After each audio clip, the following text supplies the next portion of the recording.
Olá, aluno do EJA, do ensino médio, mais uma aula de História com o professor Daniel.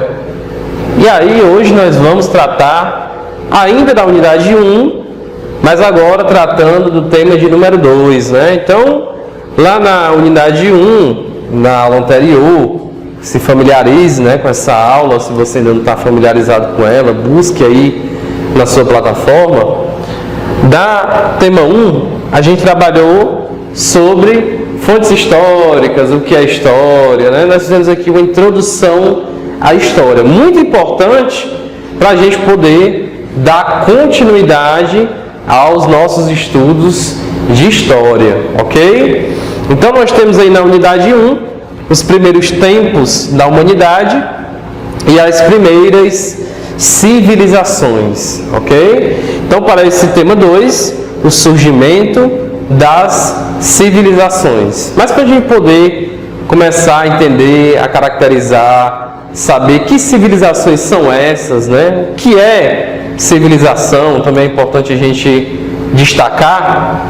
A gente primeiro precisa entender que há um momento anterior ao surgimento das primeiras civilizações, né? Esse momento anterior, ele é fundamental, porque é nesse momento aí também aonde a gente vai ter o contexto histórico, né? As condições, vamos dizer assim, necessárias para o surgimento dessas primeiras civilizações, que é o que nós vamos ver nessa aula de hoje, ok? E aí a nossa aula sempre, como você já viu aí, ela prossegue com resolução de questões. Resolução de questões que eu trago sempre para você, questões ótimas, né? Excelentes, que já apareceram por aí em algum lugar. Esse algum lugar pode ser o Enem, esse algum lugar pode ser um exame de vestibular, esse algum lugar pode ser um concurso, é infinito aonde aparecem os temas de história como questão.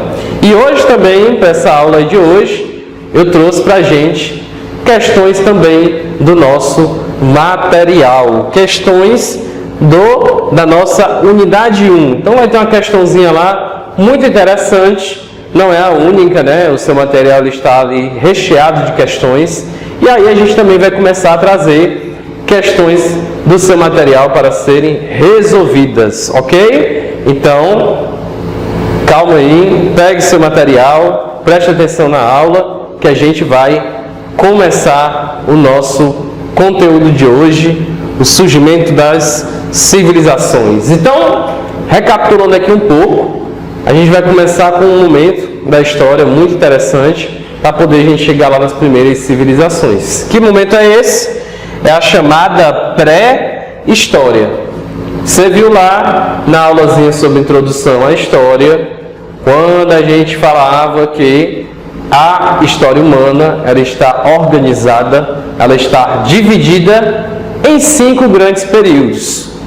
Por mais que o seu material diga, ou qualquer outro material, que há um momento chamado pré-história e depois a história, com mais 4 grandes períodos, afins, né? A fim mesmo da gente entender melhor essa divisão, a gente entende que são 5 grandes períodos.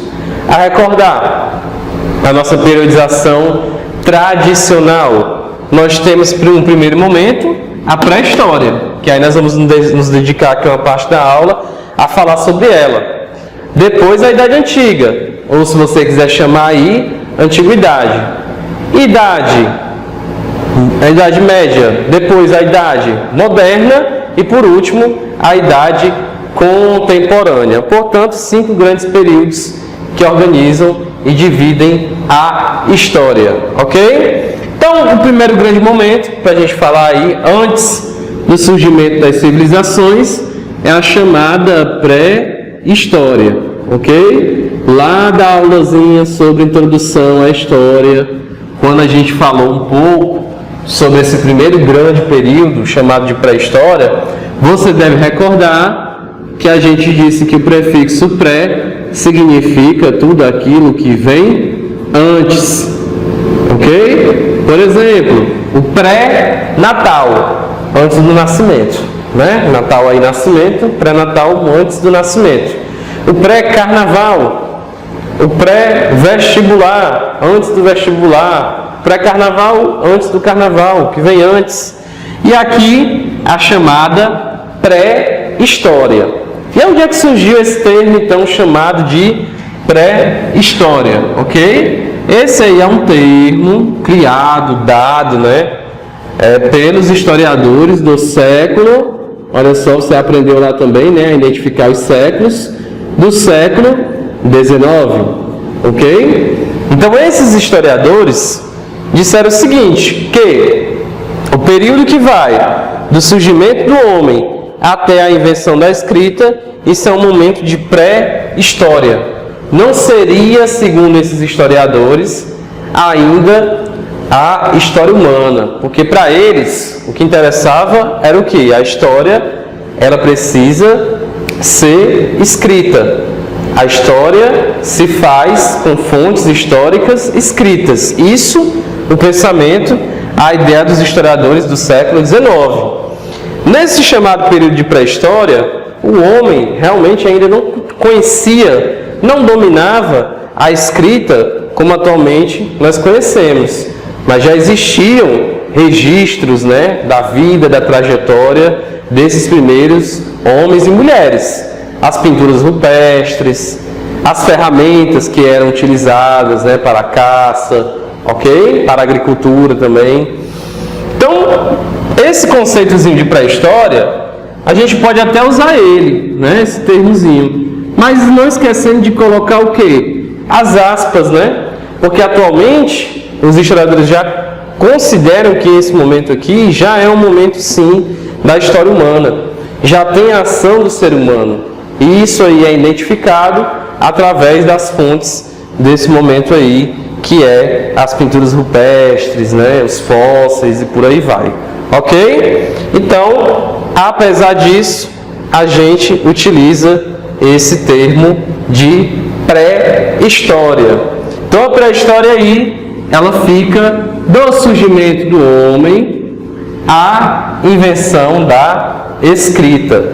Ok? Então, aí milhares de anos, né, separam esse evento do surgimento do homem até a invenção da escrita, que dá a chamada pré-história. E antes da pré-história, ok? Antes da pré-história, se dizia que o ser humano, ele vivia, né? O ser humano no sentido de seres vivos, melhor dizendo, né? Que existia, na verdade, era uma coisinha chamada história natural, ok?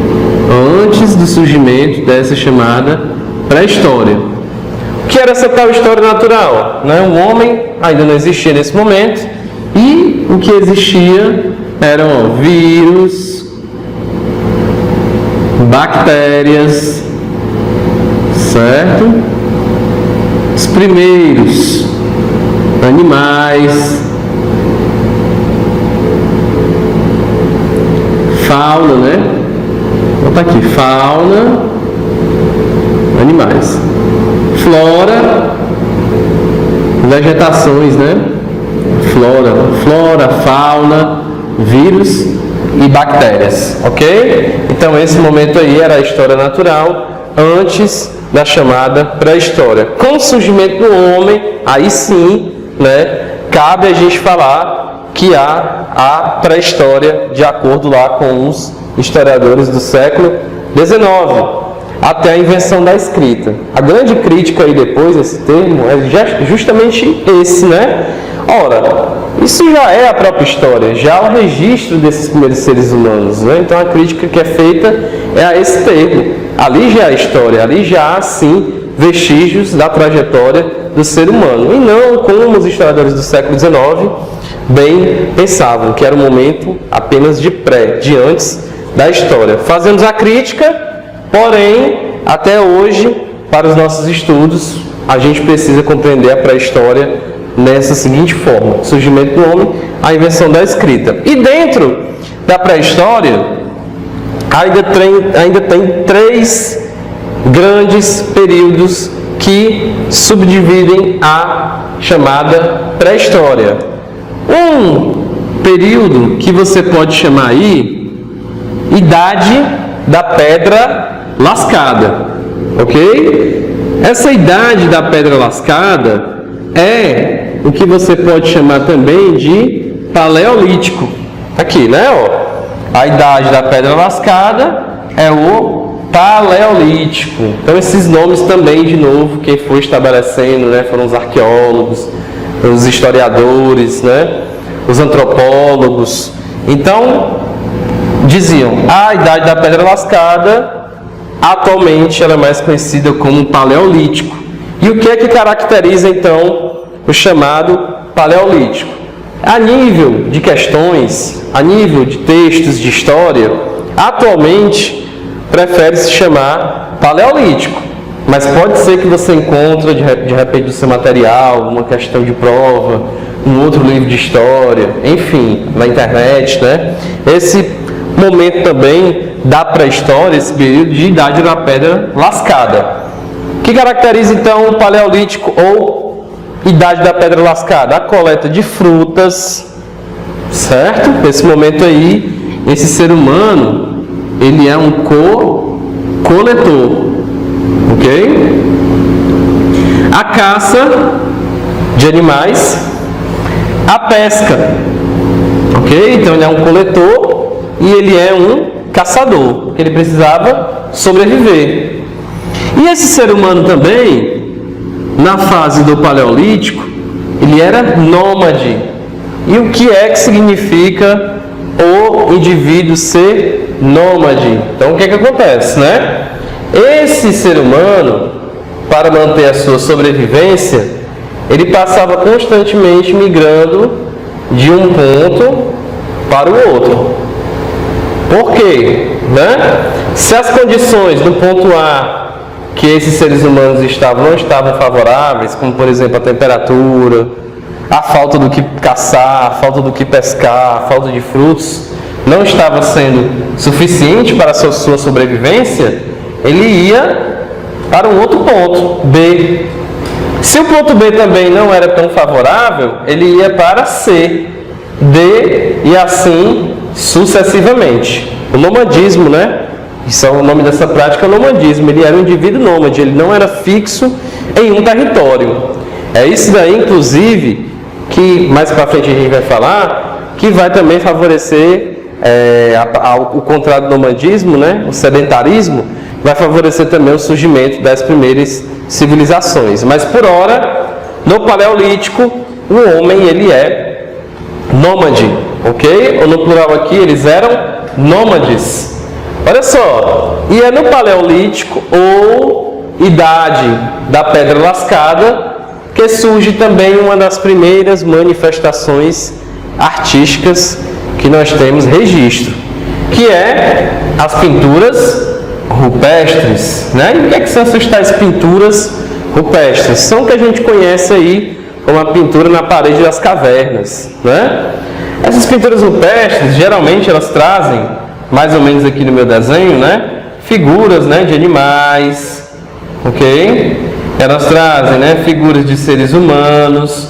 E o que é que esses primeiros seres humanos queriam dizer para a gente, né, com essas pinturas nas paredes? Eles queriam registrar o dia a dia deles, né? Assim como a gente tem uma agenda, ou um diário, né, ou um blog, né, na internet, ou mesmo um Facebook, uma rede social que você posta o seu dia a dia, no século XXI, lá na pré-história, esse registro diário desse ser humano, geralmente eram as pinturas rupestres, né? Aí todo um trabalho dos antropólogos, dos arqueólogos, dos historiadores, para poder decifrar para a gente o que é que eles queriam dizer.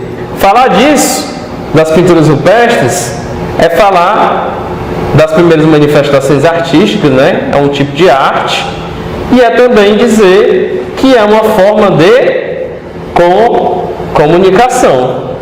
Apesar daí, a gente criticar esse termo dos historiadores no século XIX, a pré-história, né? Que aqui já havia um registro, uma comunicação, um tipo de escrita que eram as pinturas rupestres. Então, decifrando, analisando as pinturas rupestres, né, pode-se extrair ela como uma fonte histórica, ok? Aqui já é um registro da história desses primeiros seres humanos, ok? É desse momento também do Paleolítico, vale a pena a gente destacar aqui também, que nesse momento do Paleolítico, ó, esse ser humano, ele está descobrindo o que? O fogo. E qual a importância disso daí, professor Daniel? Isso daqui faz toda a diferença, né? O fogo para esse homem é uma fonte de energia, é uma fonte de calor, né? Ele pôde cozinhar seus alimentos, utilizar o fogo como uma arma para espantar as feras, né, que ameaçavam os animais selvagens, né, que ameaçavam a vida desses primeiros seres humanos, né? Basta a gente pegar aí um pouco sobre o que era a fauna desse momento durante a pré-história que a gente vai ver, né? Tinham lá animais gigantes, né, que já entraram em extinção e já nem existem mais, né? Por ter entrado em extinção, não existem mais. Então tudo isso daí era o que? Era um problema para esses primeiros seres humanos, era um desafio, né? Então o fogo também vai ajudar como uma arma, né, a poder fazer o combate a esses animais que ameaçavam a vida desses primeiros seres humanos.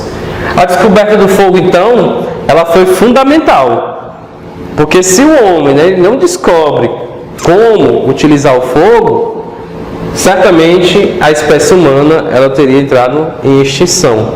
Entrar em extinção significa fim, ter acabado, né? Nós não estaríamos aqui nessa videoaula se não fosse essa primeira grande descoberta da humanidade. O fogo como fonte também de energia, ok? Olha, desse momento aí também do Paleolítico, a gente tem uma primeira grande e importante revolução. Os historiadores eles dizem o seguinte, né? A primeira grande revolução que a humanidade tem assim notícia, registro, né? É a revolução agrícola. É exatamente isso, né? É na transição aí do Paleolítico para o próximo período que nós vamos destacar aqui, o Neolítico, aonde o homem também descobre essa coisa chamada agricultura, a revolução agrícola, né?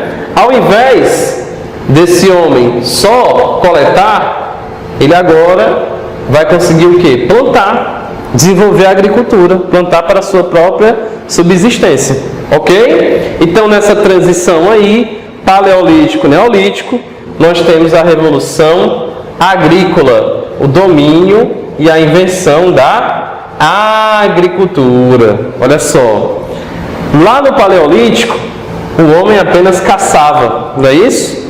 Aqui não, aqui e coletava frutos, né? Aqui ele vai desenvolver a sua agricultura. Vai continuar coletando? Vai, mas mais do que isso, né? Ele aprendeu que ele pode plantar e se alimentar daquilo que ele planta. Isso é a agricultura. A pecuária, no Neolítico, vai ser só o contrário do que? Da caça e da pesca. Esse ser humano, ele vai fazer o que? Criar animais, ok? Vai aprender a domesticar animais. E também com qual sentido? O sentido da sobrevivência. Ao invés só de caçar, ele vai agora criar também para a sua própria sobrevivência. Isso é a pecuária no Neolítico. Olha só.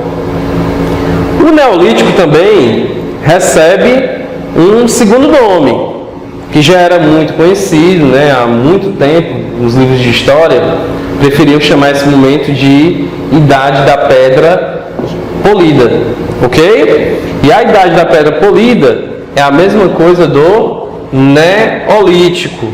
Então, no Neolítico, a Revolução Agrícola, desenvolvimento da agricultura, a pecuária e ao sedentarismo. O que é essa palavra aí, né? Que na nossa atualidade ela ganhou assim um sentido um tanto pejorativo, né? O que é ser um sedentário lá na pré-história? O que é a prática do sedentarismo na pré-história? Você viu aí comigo que durante o Paleolítico o homem ele era nômade, ele ficava migrando de um ponto para o outro. Aqui não. Dadas as condições, né, a agricultura, o desenvolvimento da pecuária, esse homem ele vai se fixar em um determinado território. Por quê? Nesse território ele vai desenvolver a sua plantação e a sua criação de animais. Então, está dadas as condições para a sobrevivência, ok? E aí ele vai ser sedentário, ou utilizar, né, realizar a prática do sedentarismo, a fixação desse homem em um determinado território, ok? E aí é do final do Neolítico, né? Já passando aí para a próxima fase, Idade dos Metais, já é aí o próprio nome do períodozinho já diz muito, né? É desse momento aí, na pré-história, que o homem começa a utilizar, a descobrir a metalurgia, né? A metalurgia que vai fazer com que ele elabore armas, né? Mais elaboradas a partir do metal, né? A idade dos metais. Então, é desse momento aí, a próxima etapa depois do Neolítico. Há uma outra revolução nesse momento aí, que essa aqui sim está ligada, né? Ela abre espaço para o surgimento das civilizações, que é a Revolução Urbana. Esses primeiros seres humanos, eles começam a se aglomerar, a se fixar, e aos poucos vão surgindo as grandes cidades, ok? Vão surgindo aí os estados aqui no sentido de governos, ok? Que nós vamos falar daqui a pouco. Então vamos repassar aqui, né? A pré-história do surgimento do homem, a invenção da escrita. Isso é o que a gente entende pelaquela definição clássica lá do século XIX. Isso é a pré-história. A pré-história, ela é dividida em Paleolítico, Neolítico e Idade dos Metais. O Paleolítico, ou idade da Pedra Lascada, é caracterizada pela prática da coleta de frutas, a caça de animais, a pesca, né, era fundamental. Os seres humanos eram nômades. E é nesse período do Paleolítico onde surgem as pinturas rupestres. É desse momento aí, da transição do Paleolítico para o Neolítico, o surgimento da Revolução Agrícola, que fez com que esse homem, né, começasse a ser um agricultor, produzisse agricultura. A pecuária, o ser humano se torna sedentário, e aqui começam a surgir as primeiras cidades com a Revolução Urbana. Isso no Neolítico ou Idade da Pedra Polida. Falamos aí da pré-história, uma parte daí da nossa aula. Mas uma pergunta importante, né, que os historiadores tentam responder já há um bom tempo é: da onde nós viemos? Né? Quais são as explicações que dizem, né, como o ser humano surgiu, ok? Nós teríamos passado por um processo de evolução, ou simplesmente nós somos uma criação divina, né? Então aí é importante a gente estar observando as origens do homem, as origens do ser humano, né? E aí quando eu boto no plural, é porque essa pergunta, qual é a nossa origem, ela pode ter várias respostas, dependendo do ponto de vista que você prefere, vamos dizer assim. Há um ponto de vista científico, que é o ponto de vista que de fato na história nos interessa, né? Mas há também um ponto de vista um tanto mítico, que não é ciência, né? Que é o criacionismo, ok? Ou criacionismos no plural, que dependendo da cultura, da sociedade, pode ter mais de um tipo de criacionismo, né? Então vamos lá. As teorias são criacionismo e evolucionismo, né? Criacionismo, ok, como o próprio nome já diz, né? É a teoriazinha que explica que o ser humano, ele é fruto de uma criação, ok? A palavrinha criacionismo vem da palavrinha criação, ok? Na nossa sociedade tem uma teoria criacionista clássica, certo? Uma teoria bíblica, né? E essa mais conhecida, ela diz o seguinte, né? O ser humano, ele foi uma criação de Deus. Ok? Teoria criacionista. Deus então seria o Criador. Criou o primeiro homem, botar aqui, H, e a primeira mulher. Então, por essa teoria aí, todos nós seríamos originários, teríamos uma raiz, né, nesse primeiro homem e nessa primeira mulher. Esse é o criacionismo mais clássico. Mas há outros criacionismos, né? As tribos indígenas têm um criacionismo, uma resposta da onde nós nos originamos, né? Se a gente fosse buscar a cultura dos povos asiáticos, dos povos africanos, cada um deles também tem uma resposta, ok? A diferença é que a respostinha do criacionismo, ela é uma respostinha baseada na fé, ok? Ela é uma respostazinha baseada no dogma. Vamos já chegar nessa palavrinha aí. Ela é uma respostazinha, geralmente baseada na explicação da religião. Ok? Ela é uma resposta baseada no misticismo, né? No mito da criação. Geralmente os mitos, né, eles buscam explicar qual é a origem de determinada coisa, qual é a origem do ser humano. Isso caracteriza o criacionismo. Fé, basta você acreditar. O dogma, né? Toda e qualquer religião, independente de seja qual for, ela tem as suas verdades absolutas. Você apenas precisa o quê? Acreditar. Isso é um dogma, né? E geralmente essas respostas elas estão ligadas a algum tipo de religião, certo? E aí é uma explicação mítica, não há comprovação científica. É uma resposta à criação mitológica, né? Uma resposta mitológica. Daí a palavra mito, ok? Há uma outra resposta para essa pergunta, qual a origem, né, desses primeiros seres humanos, ou nossa, que é a resposta da teoria do evolucionismo, ok? E o principal criador dessa resposta, vamos dizer assim, dessa teoria evolucionismo, chama-se Charles Darwin, ok? O Charles Darwin era um cientista, ok? E o Charles Darwin, lá no século XIX, depois ele ter buscado observar bastante a natureza, ele chegou à seguinte conclusão, né? Primeiro de tudo, o ser humano, até o momento que ele chegou, né, os primeiros seres humanos, eles passaram por um processo de evolução. Passaram primeiro por um processo de seleção natural, e daí esse ser humano ele foi passando pelo processo de evolução até chegar à espécie que aí nós somos, certo? Que é o Homo sapiens. Aí duas vezes. Muitos livros têm usado esse sobrenomezinho duas vezes, sapiens, ok?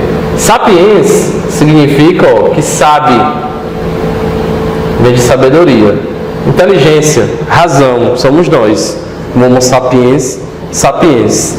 Até chegar a esse estágio, foi todo um processo de evolução. O Charles Darwin, na sua época, foi criticado, ainda é criticado bastante, principalmente quando as teorias criacionistas, né, não aceitam muito bem o que o Charles Darwin pensa. Ele diz o seguinte, né, o ser humano, ele teve lá no seu passado, né, vamos supor assim, um parente comum, que era muito semelhante, não era a mesma coisa, cuidado para a gente não distorcer as coisas, né, muito semelhante à genética, né, à biologia do macaco.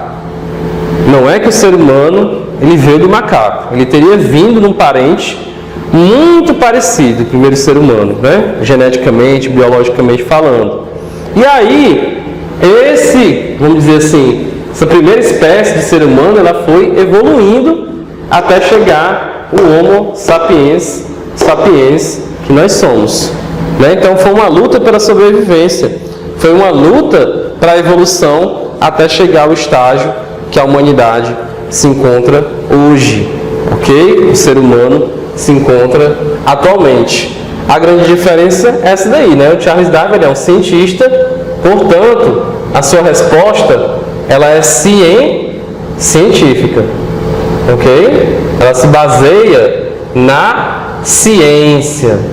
Então, para ter chegado a essa conclusão, Charles Darwin ele pesquisou muito, né? E aí ele tem um livro muito interessante, né? Que é a Evolução das Espécies, né? Esse livro ele é bastante conhecido e nesse livro aí ele fala desse processo evolutivo. Ele foi muito criticado na época dele porque o pessoal atribuiu logo de cara que ele estava dizendo que o ser humano era um parente direto do macaco. Isso aí já caiu por terra. Não é isso que o Charles Darwin quis dizer, ok? O que o Charles Darwin quis dizer é que nós passamos por um processo longo de evolução, ok? Isso aí é a resposta do Charles Darwin, que ele não botou um ponto final nessa questão, né? Porque ciência e conhecimento não é botar um ponto final nas coisas, pelo contrário, pode ser que daqui a um século se confirme o que o Charles Darwin pensou, ou pode ser que a gente tenha uma outra possível resposta da ciência para a evolução do ser humano, da origem do ser humano, ok? Então, por hora a gente fica com a resposta do Charles Darwin, né? A teoria evolucionista para o surgimento do ser humano. E as primeiras civilizações a gente começa a conhecer a partir dessa aulinha de hoje. A nossa aula de hoje vai falar um pouco sobre o Egito e a Mesopotâmia, as duas primeiras grandes e importantes civilizações que os historiadores nos dão conta, né? Nos informam. Olha, pensar o Egito, pensar a Mesopotâmia é pensar a chamada Antiguidade Oriental, ok? No estudo da Idade Antiga, é possível ainda, né, dividir as civilizações de Antiguidade Oriental para das civilizações de Antiguidade Ocidental, que aí a ocidental seria Grécia e Roma. Grécia e Roma também são consideradas, chamadas, né, de civilizações clássicas. Aí nós vamos ter uma aula só para a gente falar de Grécia e Roma.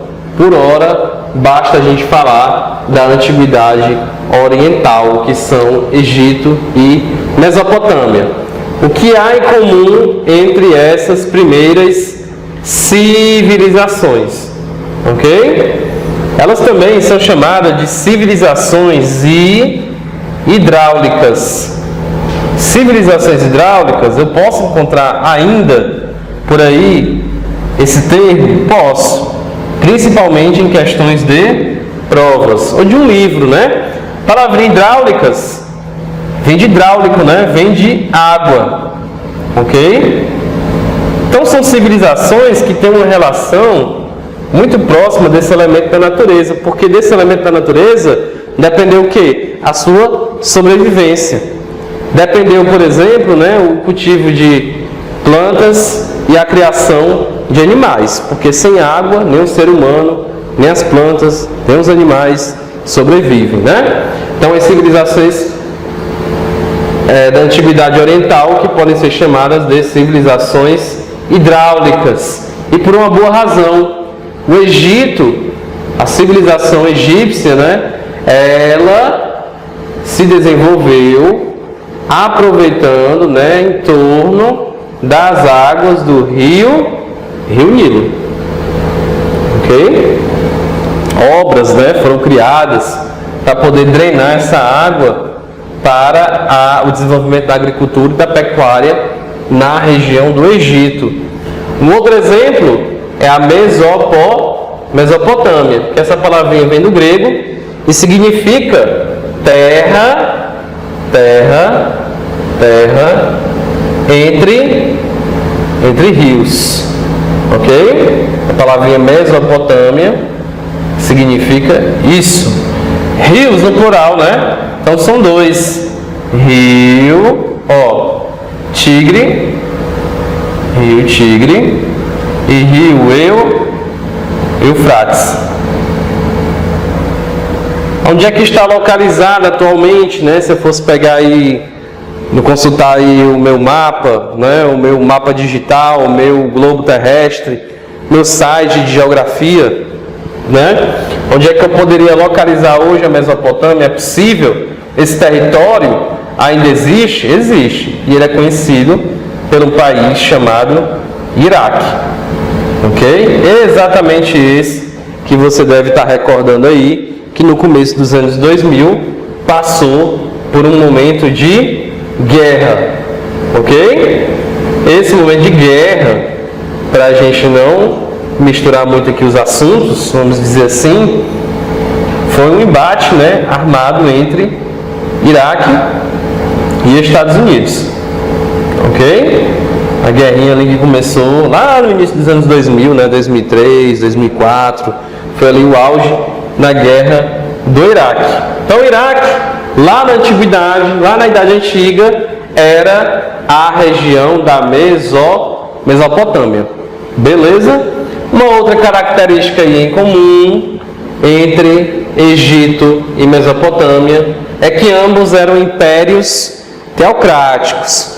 Já aí vai aparecer na sua tela uma definição fixa para você aprender o que é que a gente está chamando aí de impérios teocráticos, né? Esse prefixozinho teo significa geralmente Deus, certo? Crático vem de cracia, né? Governo, ok? Então, ao pé da letra seria um governo divino, um governo de Deus, tá certo? Lá no Egito, essa figura, esse imperador, vamos dizer assim, já que o Egito acaba se tornando um império teocrático, era o chamado faraó, ok? E o faraó, ele era um imperador teocrático porque ele concentrava os poderes divinos, vamos dizer assim, e ao mesmo tempo o poder político. Isso daí caracterizava o poder do faraó. É como se ele fosse assim, a própria representação de um Deus na terra. Isso durante boa parte, né, das 3 grandes fases da história do Egito. Ok? E aí, isso também valeu para a Mesopotâmia, né? O Império Babilônico fazia parte da Mesopotâmia, e aí também esse imperador, ele se comportava de modo teocrático.